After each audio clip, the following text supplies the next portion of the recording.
Man, I don't have time for intros. No, we're out of time. We don't have time! Let's talk about these episodes. Episode 2 has a really poorly delivered line where Nori says the classic Hardfoot mantra. Nobody goes off trail. That's right. And then Gandalf awkwardly says the last bit of it after Nori starts, but before she finishes. And it just sounds so off. Nobody goes off trail. Nobody walks alone. Nobody walks alone. Does this bother anyone else as much as it bothers me? I can't be alone in this one. Nobody walks alone. Nobody walks alone.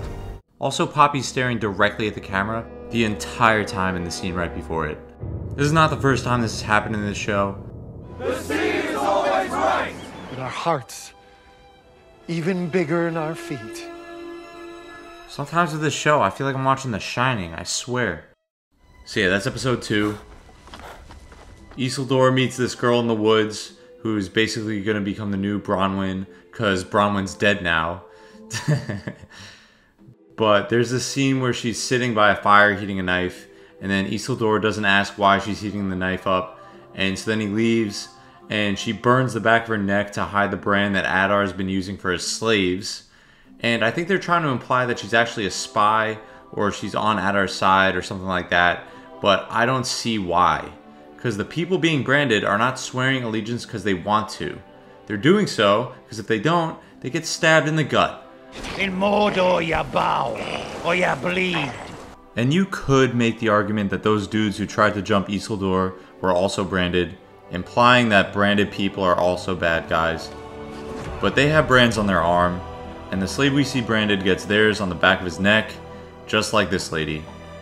So personally, I just don't think there's enough evidence to tell me that she's a spy, or even imply that she's a spy. I just don't feel there's enough evidence. It's stupid.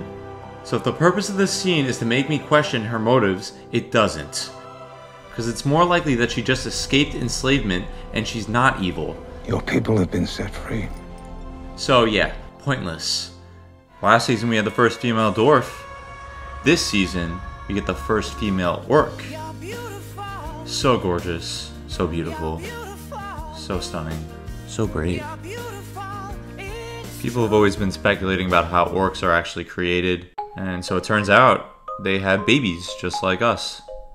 And this might be a hot take, but I love the inclusion of orc babies. I do. I think it's way better than what we got in the trilogy. Because in the trilogy I had a hard time relating to the orcs.